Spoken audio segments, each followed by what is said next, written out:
झारखंड सरकार की अति महत्वाकांक्षी योजना अबुआ आवास में धांधली का आरोप लगातार लाभुक लगा रहे हैं। राष्ट्रीय स्थानीय स्तर पर मुखिया संघ ने भी आंदोलन शुरू कर दिया है, जबकि उपायुक्त ने आवास स्वीकृति योजना को पूरी तरह से पारदर्शी बताते हुए आवश्यकता पड़ने पर जांच कराने की बात कही है। दिखाते हैं रिपोर्ट।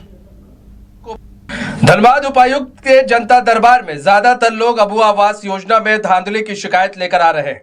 इधर पीएम आवास योजना के तहत 2022 के बाद एक भी घर के लिए केंद्र सरकार ने फंड रिलीज नहीं किया है। गरीब, दिव्यांगों एवं विधवा महिलाओं को पक्का मकान देने के लिए अब एकमात्र योजना यही है।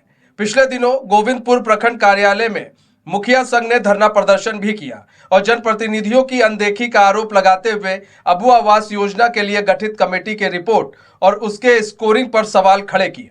प्रखंड में सभी मुखिया लोग जो है, हम लोग एक दिवसीय धरना में बैठे हुए हैं। मेन हम लोग का उद्देश्य है अबुआ आवास। अबुआ आवास देखिए, एक सरकार की जो योजना है, ये बहुत ही महत्वपूर्ण योजना था। इसमें गरीब को आशा जगा कि हमको अब आवास मिलेगा, और इस उद्देश्य से जो है ना, माले लाभुक जो है बहुत उत्साहित है कि हमको मिलेगा। लेकिन इसमें गड़बड़ी यह हुई कि जो एक समिति का चयन किया गया, वो समिति द्वारा जो पंचायत में जा कर के उनका घर का देख रेख किया और उनको जो अंक दिया गया, उस अंक में उन लोगों ने समिति द्वारा गड़बड़ी की गई, जिसके कारण जो है जिन लाभुक को आगे मिलना चाहिए उनका नाम पीछे हो गया, जिनको पीछे मिलना चाहिए था उनको आगे हो गया। तो अचानक पता चला कि एक ऐसा सूची निकल गया है और ग्राम सभा का कोई महत्व नहीं दिया गया। ग्राम सभा से कोई टैली नहीं किया गया, और उसमें जो जैसा अंक था उसी के हिसाब से उन लोगों को चयन किया गया, और वही व्यक्ति को देना पड़ेगा लाचारी। तो हम लोग उसका विरोध कर रहे हैं कि चूँकि समिति द्वारा जो चयन किया गया था वो ठीक, उसमें जो है ना पूरी तरह गड़बड़ी किया गया हुआ है। वहीं खिलकनाली गांव के प्रदीप दास ने अबुआ आवास में हो रही अनियमितताओं के बारे में बताया कि जिन्हें घर मिलना चाहिए उन्हें नहीं मिल रहा, और जिनका घर पहले से ही बना हुआ है, पूर्व में पीएम आवास के तहत वो फायदा ले चुके हैं, उन्हें इस योजना का लाभ मिल जा रहा है। उनके जैसे गरीब लाभुक योजना से अब तक वंचित है। अबुआ आवास का जो है आवेदन हम लोग डीसी साहब के दिए हुए हैं।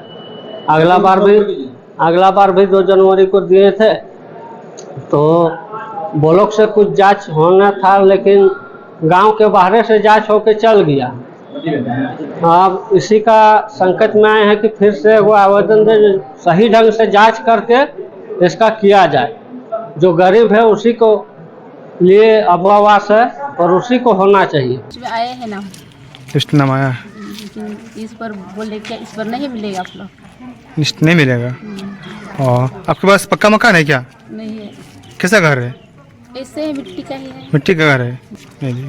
हालांकि उपायुक्त ने इसे सिरे से खारिज करते हुए कहा, पूरी पारदर्शिता के साथ अबुआ आवास योजना को धरातल पर उतारा जा रहा है। स्कोर के माध्यम से लाभुकों का चयन हो रहा है। करीब 8,900 का लक्ष्य धनबाद जिले को मिला है, जिसमें अब तक 4,500 आवेदन की जांच कर स्वीकृत की जा चुकी है। बहुत जल्द दिए गए लक्ष्य पूरे कर दिए जाएंगे। जनता दरबार में इससे संबंधित कुछ शिकायतें आई थी, इसकी जांच की जा रही है। अबुआ आवास में हम लोगों का जो है सो नॉर्मली जितना भी एप्लीकेशन आना था, सभी एप्लीकेशंस आ चुके हैं। उन एप्लीकेशंस का जो वेरिफिकेशन किया जाना था, वो वेरिफिकेशंस का भी प्रोसेस हो गया है। अब जियो टैगिंग और सैंक्शनिंग का प्रोसेस चल रहा है। इस वर्ष हम लोगों को करीब 8900 का टारगेट मिला है, जिसमें से रफली अराउंड 4500 के आसपास को सैंक्शन दिया जा चुका है, और रेस्ट जो बचे हुए हैं, जो इस वर्ष का टारगेट है, उसको हम लोग अगले 3 से 4 दिनों में कंप्लीट करेंगे। मुखिया काफी नाराज हैं सर, सभी लोगों ने कल तो गोविंदपुर में धरना प्रदर्शन भी किया था। कहा था कि ग्राम सभा को नहीं माना गया, समिति ने जो रिपोर्ट दी थी, जो स्कोर दिया था, उसी को आधार बना करके लिस्ट जारी कर दी गई। देखिए, इस पे बेसिकली जो है, जो अलग अलग नंबरिंग सिस्टम बनाया गया है, और नंबरिंग सिस्टम के बेसिस में जैसे ही वो नंबर फीड किया जाता है, तो जो सॉफ्टवेयर है वो ऑटोमेटिकली कैलकुलेट कर लेता है कि किसका क्या प्रायोरिटी होगा, और जो कैलकुलेट करता है सॉफ्टवेयर, उसी के हिसाब से प्रायोरिटी लिस्ट बनती है। तो अगर कहीं पे ऐसा कोई इंडिविजुअल कोई इश्यूज़ है कि कहीं पे किसी को गलत नंबर दिया गया है, तो फिर उसका हम लोग जो है सो उसको देख सकते हैं कि कहीं कोई है जो ज़्यादा अर्हता रखता है और उसको अर्हता की कैटेगरी में नहीं दिया गया है, तो उन चीज़ों को हम लोग देख सकते हैं, बट वो केस टू केस बेसिस का बात होगा। आपके पास जनता दरबार में भी कुछ लोग आए थे। हाँ, मुंह में भी शिकायत की थी जब आवास में धांधली हो रही है। नहीं, जनता दरबार में जो लोग आए थे उन लोगों का यही कहना था कि हम लोगों को मिलना चाहिए, हम लोगों को नहीं मिला है।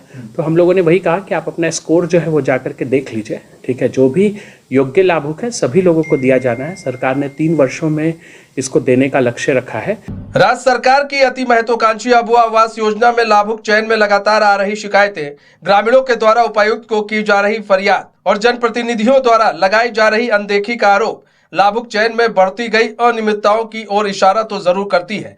हालांकि उपायुक्त लाभुक चयन प्रक्रिया को पूर्णतया पारदर्शी बता रहे हैं। न्यूज बाय स्कोप के लिए धनबाद से राजकुमार जायसवाल की रिपोर्ट। बच्चों को दिला रही है क्वालिटी एजुकेशन, तो अब धनबाद से बाहर जाने की जरूरत नहीं, क्योंकि धनबाद में ही खुल गया है DY पाटिल इंटरनेशनल स्कूल, जहां लड़कियों से नहीं ली जाती है एडमिशन फी। साथ ही इस साल एडमिशन लेने वाले स्टूडेंट को जब तक वो स्कूल में पढ़ेंगे तब तक ट्यूशन फी में मिलेगी 20% की छूट। Quality faculty, STEM lab, big play ground, bus facility यानी complete student friendly environment. DY Patil international school, Kailashpuram, near Memco मोड़, धनबाद। Admission open. 5 राज्य, 61 शहर, 150 प्रोजेक्ट और एक वास्तु विहार। नई सोच, नया घर। बनाए रखिए अपना प्यार, सेवा में है वास्तु विहार।